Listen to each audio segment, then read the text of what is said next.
Hi, welcome to Introduction to Ethics. I'm Grant Yoakum. I'm going to be your instructor for this semester, and the course is phil103. The sections are 8 and 9, CRN 1232-8 and 1232-9 for winter 2013. And the first thing that you're going to find on the syllabus, which is why I'm recording this video today, is both my name and my email address. Please contact me with any and all course difficulties, questions. If you hit a passage in the reading that's not making sense, shoot me an email. All right? Please contact me if you have any sort of difficulties. So what I'm going to do today is just go over the syllabus, go over the course expectations, the general structure, the required texts, yada, yada, yada. So the first thing that we hit on the syllabus here is the general course description, course objectives for general education, which I'm sure a lot of you are here to grab that requirement. This is boilerplate. This is straight from the university website, and I'm required to have it on the syllabus, but you found the course, you're in the course, I assume you've read this. So, interestingly, this is going to be a writing-intensive course, and it's supposed to get you to think critically about issues with regard to ethical theory, right? That's the important sort of hodgepodge from the general course objectives and the description. I'm going to be starting with the ancient Greeks, the pre-Socratic philosophers, and taking us all the way up to the 20th century. So that's the span of this course, and clearly, well, this is sort of a cherry-picked selection from that progression throughout the history of Western thought. Now, the required textbooks, you're probably freaking out because there are a lot of them. I've tried to line them up so that they're as cheap as possible. All are required. All should be at the Oakland University bookstore. All right. If you have trouble getting these textbooks, please, again, send me an email, and I might be able to find something online that will get you through that portion of the course. But as I deliver this course and as I deliver your assignments, I'm going to be giving you page references, and if you don't have the same pages as I do, then it's going to be difficult for you to follow. So I highly recommend, and like I say, I tried to pick the cheapest books that I could find because it's not so long ago that I was a student, and these big compendium books that are $130, they drive me crazy because students, I mean, we're already spending so much money on tuition, right? So the books should be, and I picked these books so that I get to use a lot of them as well, all right? Rather than an anthology compiled by Joe Schmo on Plato, Aristotle, Kant, Mill, Nietzsche, and Sartre. Right? What I'm giving you is Plato, Aristotle, Kant, Nietzsche, Mill, Sartre. Right? So that way we can refer right back to the actual texts from the actual authors, right? And you limit the telephone game as much as possible. So the texts are Plato's 5 dialogues. In that text, we're only going to be looking at 2 dialogues, the Apology and the Credo. Right? Aristotle, Nicomachean Ethics, one of my favorite books from the history of Western philosophy. There are 10 books to the Nicomachean Ethics. We will be looking at 1, 2, 3. So, Kant, The Grounding for the Metaphysics of Morals. It's a funny little pamphlet of a book, but it's about the densest thing that we're going to read this semester. So don't let the size of the book mislead you with regard to the difficulty of the book. I've got a number of online video lectures that will take you through it, and especially once we come to Kant, please contact me if you have any difficulty understanding this material whatsoever, because it's quite difficult. Right? John Stuart Mill, On Liberty and Utilitarianism. That's 2 books for Mill. We're just going through I don't remember the first 2 sections, the first 3 sections. Yeah, the first three sections of Utilitarianism and the first section of On Liberty are the sections that we're going through.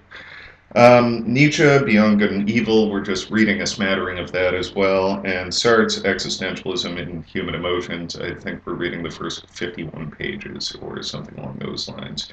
So, what I've tried to do in selecting this is make the move from, in these texts, is make the move from ancient philosophy to modern philosophy to what can be construed as postmodern philosophy. That's a disputed term. There are theorists out there that deny that there is even something called postmodernity, but nonetheless, right? What I've tried to do is select theorists, right, that have a smattering of theory with regard to each of these major movements in the history of ethical theory. Right? Now, there is a course description. Again, I'm going to leave you to read that because it's fairly highfalutin. The idea here is that ethics only really works if we are free and able to make choices, right? So ultimately, this is a course about managing your freedom, right? Because if we want to formulate a claim, an ought claim, a normative claim, a claim that limits behavior. You should choose this rather than that, right? That depends on the notion of you being free to choose this over that, or do this over that, right? So really, this is a course about managing your freedom, right? Now, in terms of the grade breakdown for this course, it's fairly simple, it's fairly direct, and fairly simple math should give you a good idea of about where you are in this course. There are two midterms worth 30% each, and a final exam worth 30% each. Right? And then there is going to be a discussion board or a discussion forum, right? And I will post a topic with regard to each one of these theorists, right? And actually, I'm going to be recording a little teeny tiny video to discuss why I think the topic is interesting and relevant with each of these theorists as well. Then you will enter into a discussion, and this is the participation, right, portion of your grade.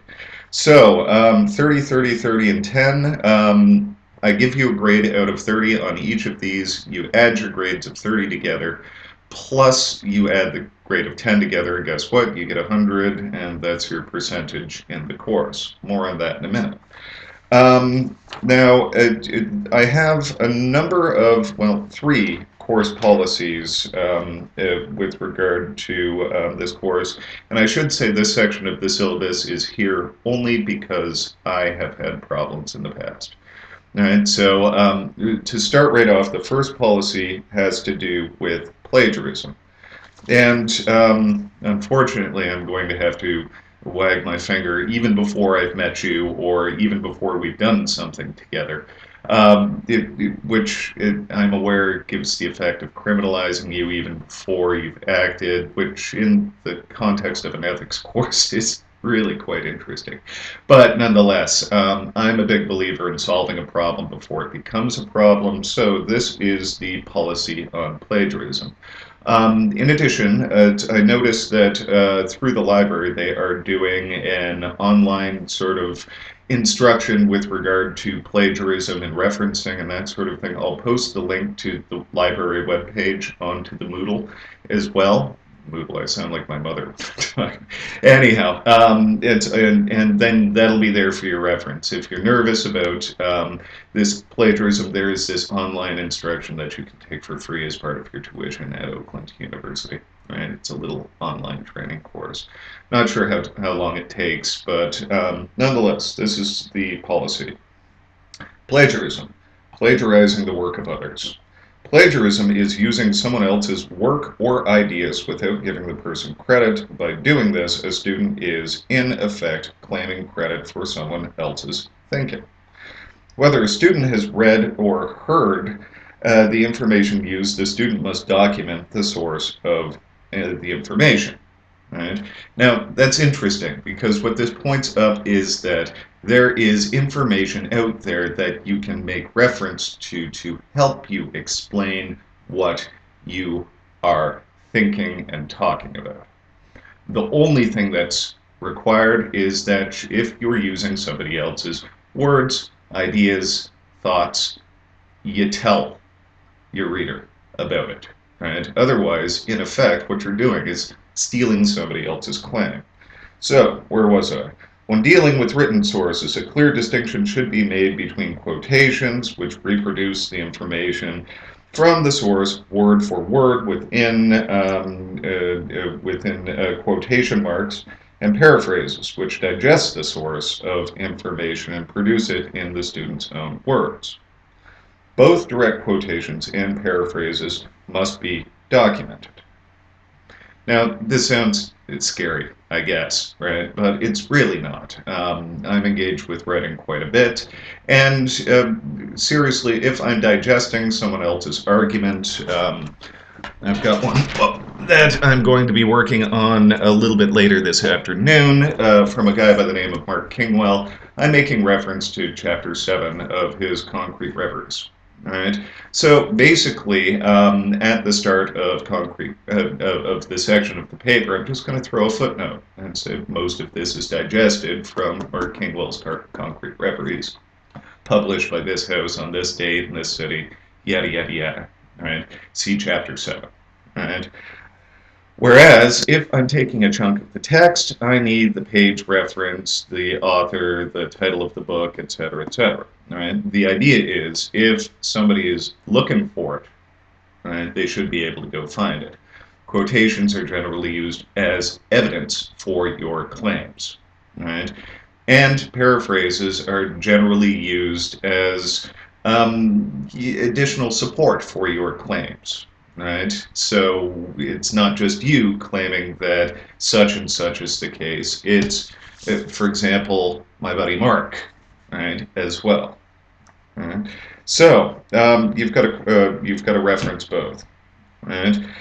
Even if a student rephrases, condenses, or selects from another person's work, the ideas are still the other person's, and failure to give credit constitutes misrepresentation of the student's actual work and plagiarism of another ideas. Right?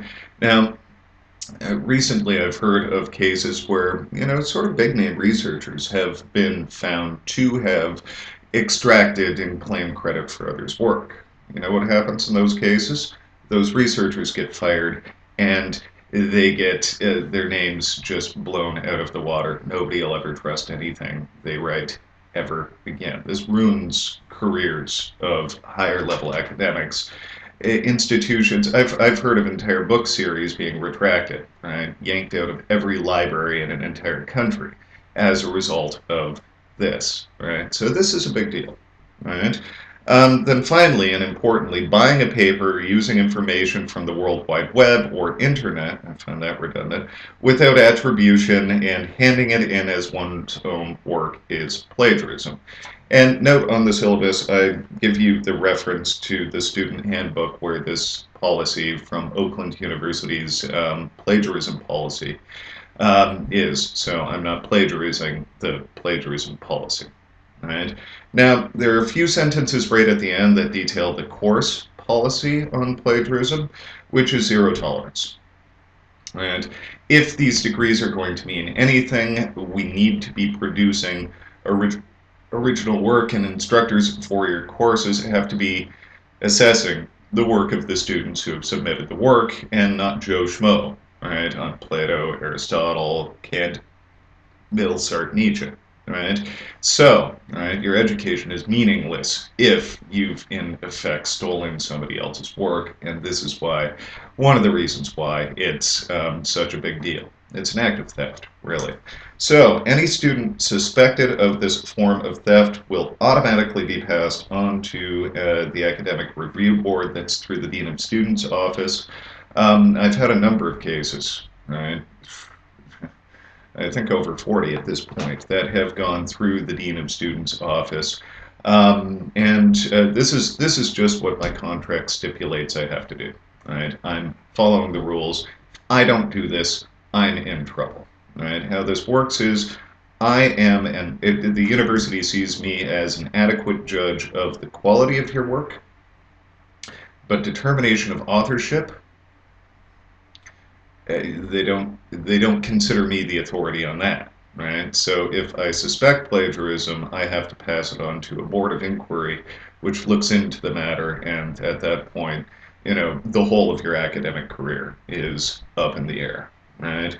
So I have to pass it on to the academic review board. Expulsion from the university is possible. More likely suspension, academic probation, all sorts of other sanctions, and the course policy for this offense is automatically failing not the assignment, right? Not the section of the course, but the whole course, right? So that's there to get you to do sort of a cost-benefit analysis with regard to it. Sure, if I miss it, and I should warn you, I've got sort of a wacky knack for detecting plagiarism. Right. If I miss it, you might do okay on the assignment, but if I catch it, you might get kicked out of school, and you don't want that. Minimally, you fail the course, right? Which, God, you guys pay a lot of money for these courses. So that's the plagiarism policy. Like I say, wag finger, wag finger. Don't do it. We won't have any problems. Please read this carefully. If you don't understand what plagiarism is, again, this is the constant me saying to email me thing, but email me and I can explain and discuss. I should also mention that another way to have a meeting with me here, in addition to email, is if you give me some notice, we can set an appointment to meet on Skype. Right? On Skype, we can have a video chat and actually see one another and talk to one another like we're human beings rather than just typing text at one another. And in that case, you ask a question, I give you an immediate answer as well. You don't wait a few days for me to respond. So, actually, there are four policies, aren't there? Right? So, plagiarism, don't do it. I know you haven't done anything yet, but it's like I say, I'm solving problems before they become problems. Second policy, the missed exam policy. I'll just read this, and in the unfortunate event that you miss an exam due to serious illness or a death in the family, you must notify me via email, by telephone message with the departmental office. You notify me is the point. Either before the date and time in question, and that's preferred, right? Or within 12 hours of the deadline or due date. Right? Which, if you're not in a coma, that should be possible. Right? Otherwise, I won't be able to offer an extension. Right? Now, I'm not asking for the Earth, the Sun, and the Moon here. I'm the first to understand that life happens. Right? All of a sudden, your mother gets sick. All of a sudden, you get really sick and wind up in a hospital. You get in a car accident, something, the sky falls, basically. Right. I'm more than willing to work through these sorts of things with you. Right. But you have to work with me. Right. This policy is here, like I say, to solve a problem before it becomes a problem. Without this policy, I had situations where students would come to me, for example, the course starts in January. Students are coming to me at the end of March, beginning of April, and saying, oh, Professor, I missed midterm one. I'd like to take that now, please. Well, you didn't tell me you missed midterm one. We didn't arrange for an extension. We didn't do any of that sort of thing. And it just screws up the entire flow of work. And it's not fair to the students who have been following the schedule all along. Right? So I'm more than happy to work with you. Just work with me, and I can work with you with regard to that. Now, email. These are online courses. I get a lot of emails. I really get a lot of emails. In addition to the emails for the courses, I get administrative emails, and I don't just teach at Oakland, I teach at What am I up to? 3 universities now. So I get a lot of emails. So this email policy here, there are a couple of elements to it, but this is to let you know I'm not ignoring you, right? What I'm doing is I'm just managing a high sort of volume of data here, right? So the email policy. It should be understood that email is not a form of instant communication. I'll do my best to answer your emails in a timely fashion, but due to the high volume of emails associated with these courses and everything else that academics have to do, I do fall behind from time to time. If you have a question about the course, the best and most direct manner for these questions to arise is in person. In the case of a course when I have this on campus, you see this is boilerplate as well, right? If I have a number of similar questions regarding the course material procedure, I frequently send out a mass email to everyone addressing this question. So let's say I have 5 students asking me about a question about one of the midterms or something along those lines. Right? Well, what I do is I email everybody with that information because if 5 of you ask me, 20 of you probably have the same question. Right? So I'm better to clarify to everyone. So again, I'm not ignoring you. Right? I'm trying to manage my time and respond to you and as efficiently and as effectively as possible. Right? It's like I say, since email is the primary form of communication, I do spend a lot of time trying to obsessively check my email, but from time to time, my inbox just gets completely jammed, and frankly, sometimes I could just be spending all day, every day, emailing. So I'm going to do my best, right? But please bear with me. If you send me an email and don't get a response within 2 hours, sometimes you will, right? But sometimes it's going to be like sort of the end of the week before I get around to it. So please bear with me. And if you feel like I've missed your email after maybe a week's passed or something along those lines, email me again and I'll be sure to respond. Right. The last bit of this email policy is that the administration at the university requires that all course correspondence should occur through Oakland University email. Right, so you've all got Oakland email accounts. Right, I am mandated to only respond to official questions about the course from an Oakland email account. So if you send me a Yahoo or a Gmail or me.com, whatever sort of email, it's unfortunately I'm not supposed to. I'm contractually obligated to only respond to Oakland University email. And so that said, I will not be able to reply to emails except those using an OU email address. Right? This is one of these funny little university likes to control the form of communication that's going on officially with regard to the class. This is as much to protect you as it is to protect me. So, funny little administration thing. Right? And then finally, discussion board content policy. Right? Please note that anything inflammatory or derogatory, that sort of thing, will be removed from the discussion board, and you'll be sanctioned with regard to the class, right? With regard to your grade in the class, right? For that sort of thing. Like, if you chip back at somebody, I understand that, it's especially in a philosophy course and especially with ethics, these debates get heated. But you've got time to think it through before you click the submit button, right? So anything inflammatory or derogatory, or that could be construed as any form of personal attack, will be removed and you'll be sanctioned.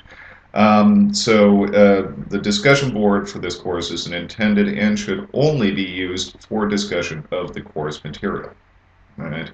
So, the topic is the course material. The Aristotle discussion has to do with Aristotle, and anything other than Aristotle that's on that discussion board is a misuse of the discussion board. So for example, procedural questions and general comments about the course, when are we getting our grades back? How did everybody do on that exam, etc., should be directed to my email or should be discussed in person via office hours, class meetings, or in personal correspondence with one another.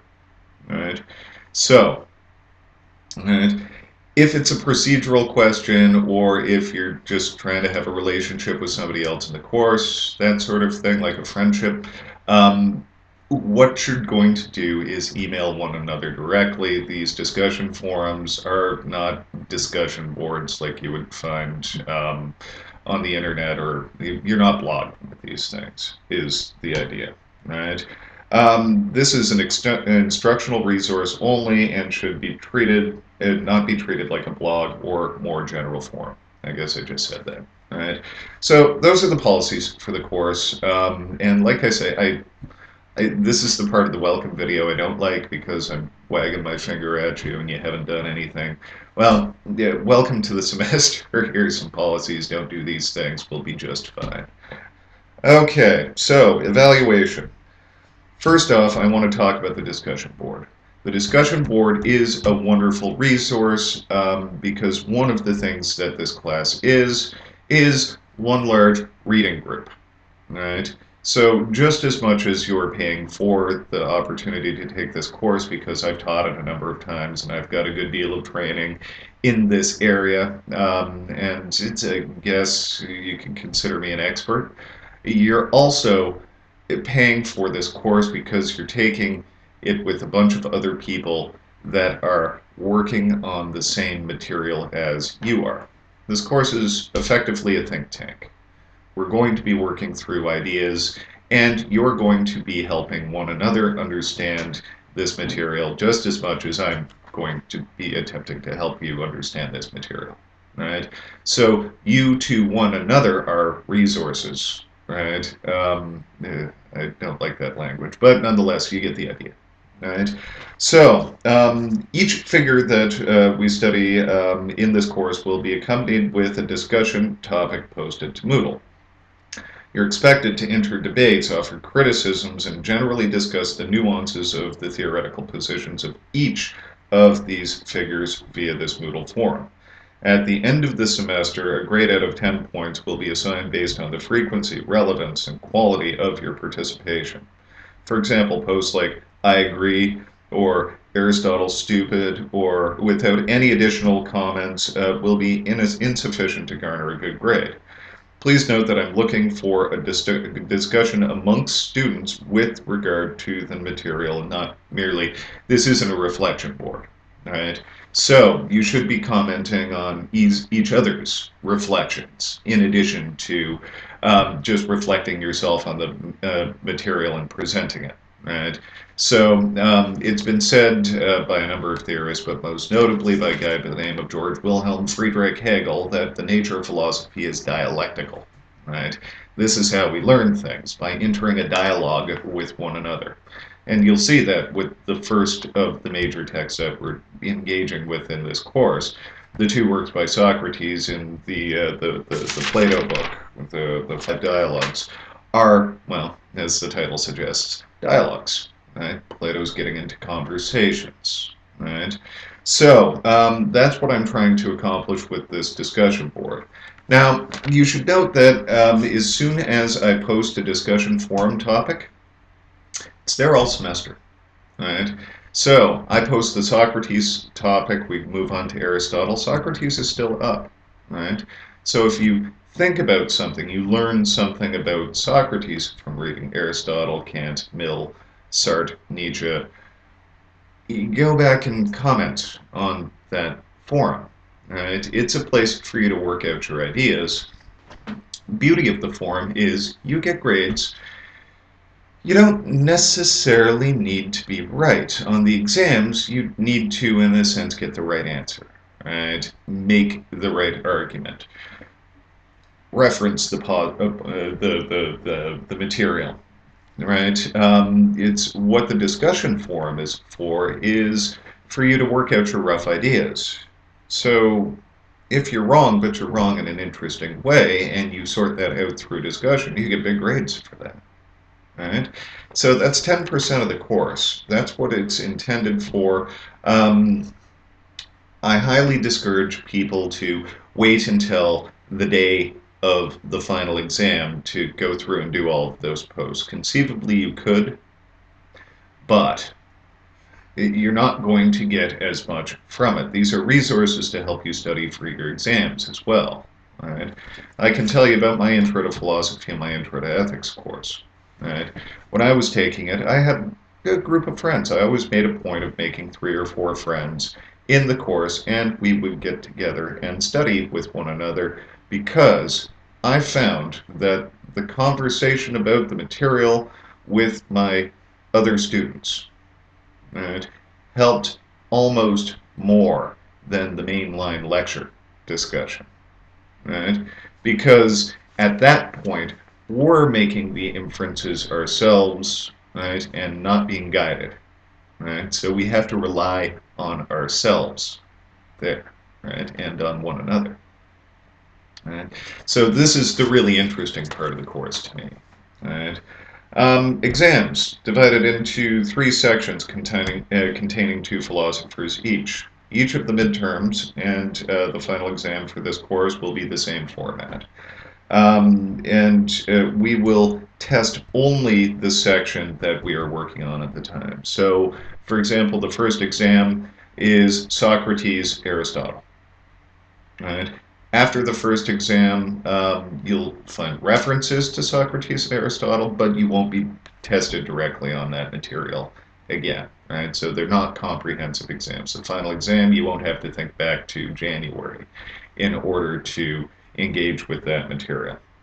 You might, because Nietzsche makes reference to Socrates, but nonetheless, right? The idea is that each exam is devoted to the material that we're talking about at the time. So, on the Socrates Aristotle exam, the only questions will be Socrates Aristotle questions. On the final exam, the only questions will be Nietzsche's art questions. So that's the idea. Each exam will consist of 3 longer answer questions related to each particular philosopher, right? For the ideas that we've for a total of 6 questions, right? So there are 3 exams, 6 questions each. They're longer answer, all right? The questions will be designed to test both reading comprehension and more general understanding of the ideas that we've studied. These questions often require the students to take a critical stance towards the material, excuse me, and reflect both textual material and class discussions, right? So, these exams are going to require you to read the texts, enter into a discussion with regard to the discussion forums, to screen the related videos, and think about the examples that I use in those videos, etc., etc., etc. And I'm quite repetitive here. These are longer answer questions. See in bold there. Please note that these consist of longer answer questions. As such, a minimum, and please note the word minimum, of 2 paragraphs of discussion, argument, reflection, exegesis are expected for each response to be considered sufficient. Right, so 2 paragraphs. Right now I'm going to define paragraph for you. A paragraph is a minimum of 3 sentences. So these exams, just to answer the question before it even becomes a question, are sentences and paragraphs. You could format them like shorter essays, but I would just go into answering the question directly. Right? Again, these questions ask you to do probably 2 or 3. It's introduce an idea and take a critical stance to it. Right? Make a distinction between a couple of terms and apply those terms to a situation, what have you. Right? These are the sorts of questions that you will find on these exams. Right? The midterms and final exams will be posted to Moodle 5 days before the due dates indicated below. No late assignments will be accepted, except in the case of the missed exam policy, and you notify me within 12 hours and provide documentation for some sort of major life event. All right. 5 days before the due date, these are essentially take-home exams. These are essentially open book exams. You've got your research materials, you've got your notes, you've got my videos that I've provided, you've got the supplementary videos that I will be providing, you've got access to one another. You should be working on the discussion forum to try out your ideas to see if other people criticize them with regard to these exams, right? But when it comes to your work, it should be written in your own words, and all policies on plagiarism will be enforced. This is the writing intensive portion of the class, right?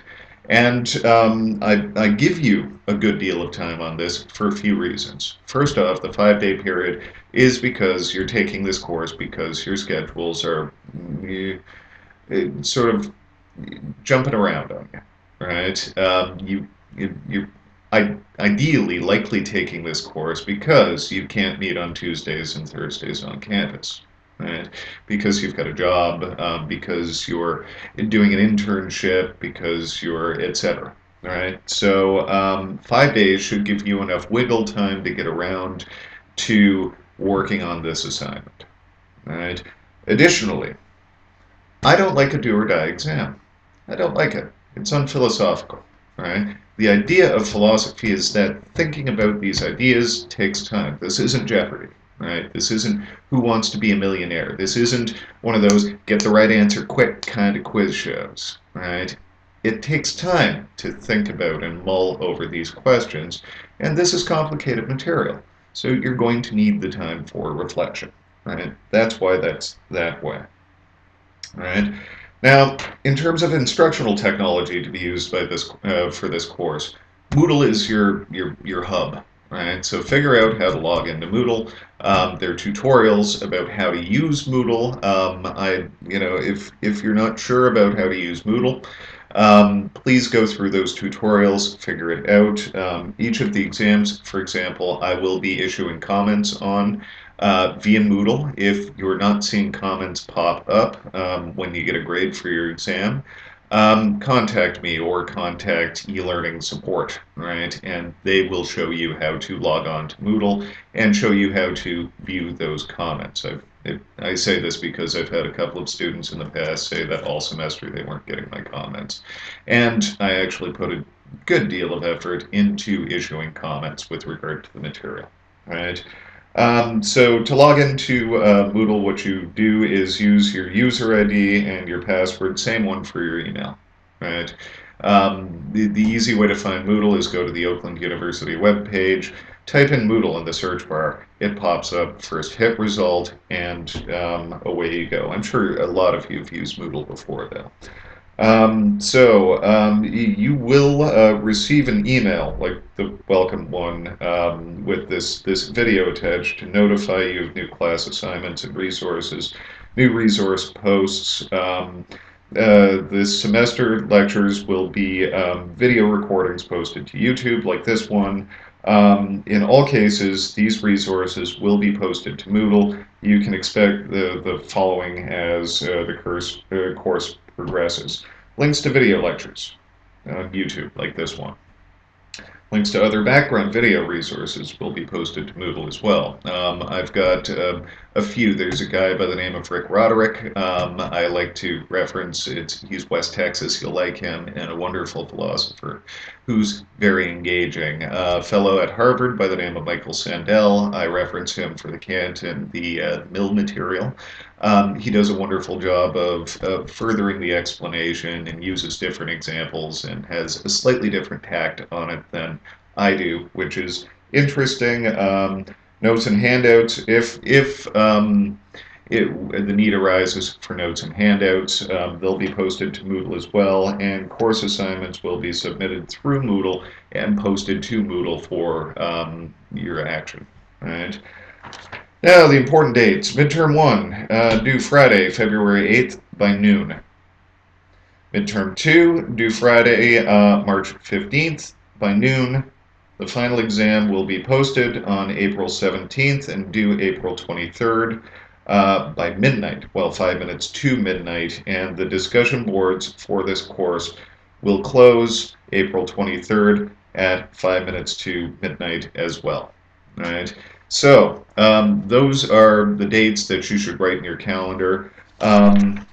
In addition to that, I have a tentative reading schedule on the last page of the syllabus here, divided into weeks. Right, week 1 and 2 beginning January 3rd, which is now yesterday. My apologies. It's life happened. I got the syllabus up yesterday, but this video didn't wind up until today. Right. So this week is welcome, syllabus, course policy, overview, and general course overview, which we've now more or less done. Also, the pre-Socratics background video will be posted by January 7th. Right? I've been considering reshooting it. It's old, it's grainy. It was in low res the first time I shot it. I've been considering doing a high res one, but all of the material is there, and I actually kind of like the way I explained things the first time around. So I might or I might not reshoot that video. So that'll be up by January 7th, beginning of next week. Please view. Weeks 3 and 4, we're moving to Socrates. Read the 5 dialogues, the Apology and the Credo, and view all of the related videos. Weeks 5 and 6, we move to Aristotle, have Aristotle's Nicomachean Ethics, book 1, 2, and 3, read during that period of time. Read and view all related materials on Moodle as well. And then, believe it or not, we're already by February 8th to the first midterm. All right, so that first midterm will be posted February 3rd. All right. All right, and so on and so forth. You get the idea with regard to, I've again put the important dates there. Now, the last thing I'm going to get to is the grading scheme. Now, please review this grading scheme, and please remember to refer back to this grading scheme once you see your grade out of 30 on each of your exams. Right? This is my letter grade to percentage point conversion chart. This is what I grew up with. Right? This is my background I'm Canadian, by the way. Right? So I commute or telecommute to do these courses. I did my undergraduate degrees, 2 of them, one in English, one in philosophy at the University of Windsor. This comes straight from the Department of Philosophy's webpage at the University of Windsor. And then I did my master's, and I'm currently engaged in a PhD at Brock University in St. Catharines, if you're curious, about 20 minutes out of Niagara Falls. And this is their letter grade to percentage point conversion as well. So A plus is 100 to 93, A is 92.9 to 86, A minus is 85.9 to 80. That should be the different part for you. And B's are in the 70s, C's are in the 60s, D's are in the 50s, and F's is anything below 50. All right. Now, you're probably freaked about this too because it's a little bit different. Don't freak out because I just take your percentage grade, transfer it to a letter grade. So when I'm submitting your final grade, I'm asking, did you get an A plus, an A minus, a B plus, a B minus, so on and so forth.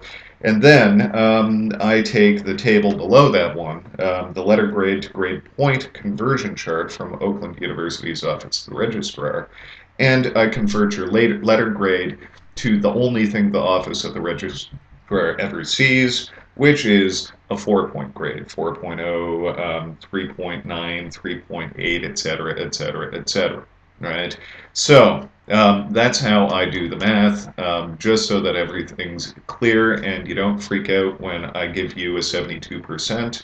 You're thinking, oh my God, I've got a C. No, you've actually got a B minus. All right. So this is just what I think, right, when I assess a grade, right? And really, the percentage point to letter grade conversion, it's arbitrary, and it's just a form of language that we use for assessment, right? The letter grade's what matters, and the letter grade translates into a 4-point grade.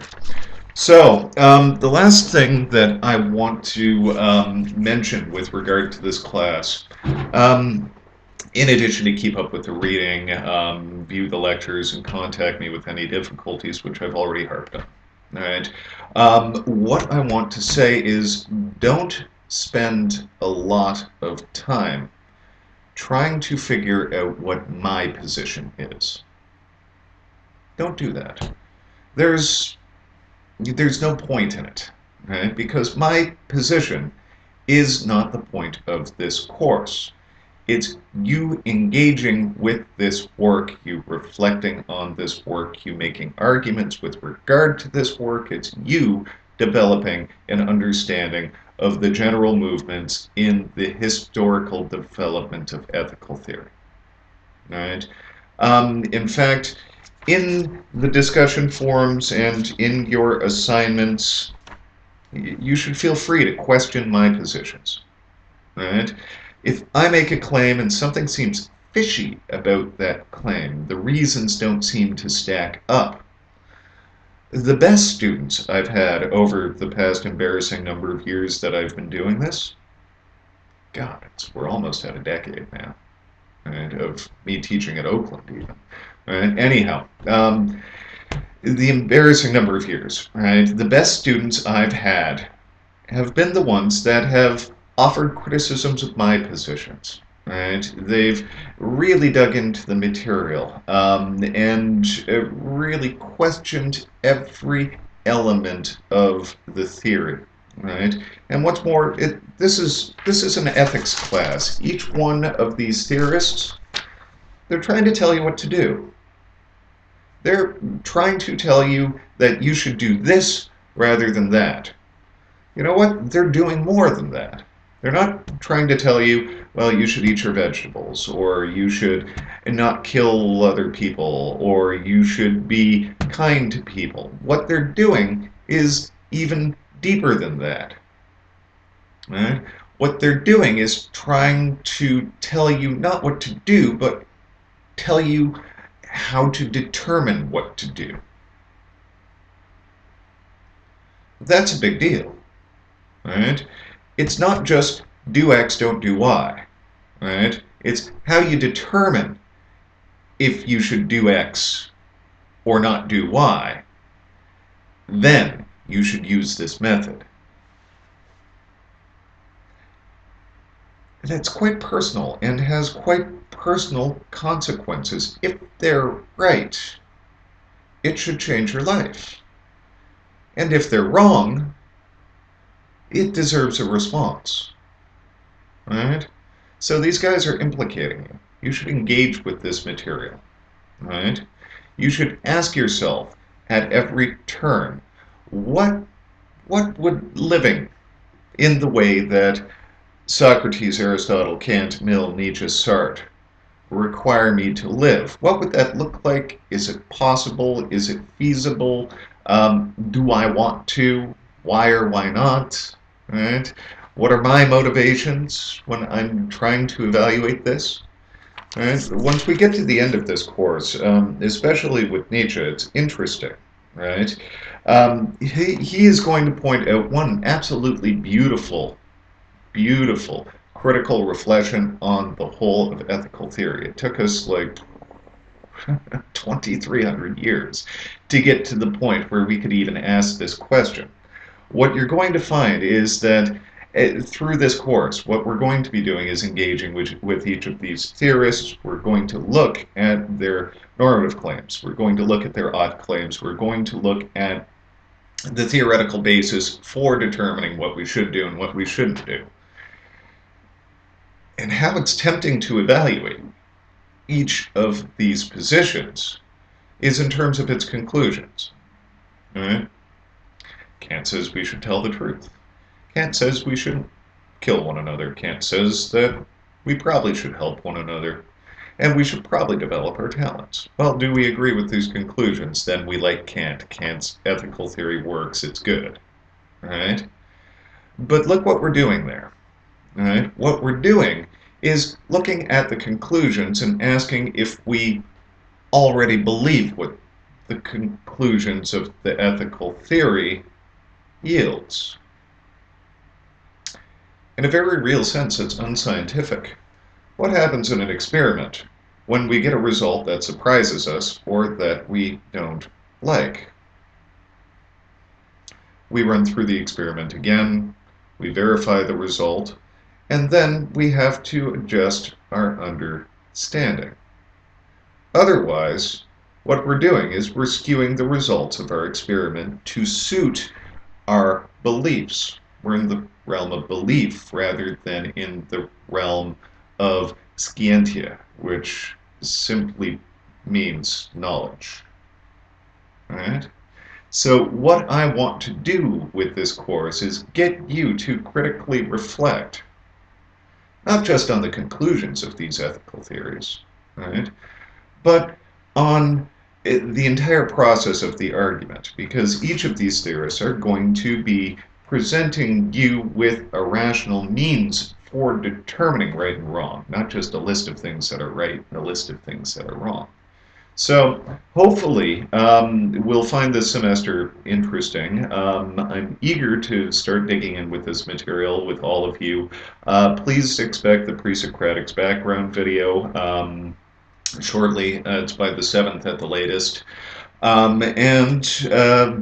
Yeah, please read this carefully, and if you have any questions about what's going to be required of you, please contact me. You can start reading Plato's 5 dialogues. They're interesting dialogues that basically start the history of mature Western philosophy. Like I say, they're pre-Socratic philosophers. They're just before Socrates, and they're a hodgepodge. Right? The really good stuff we get into with Socrates. Right. So, anyhow, welcome, and I look forward to an interesting semester. Cheers.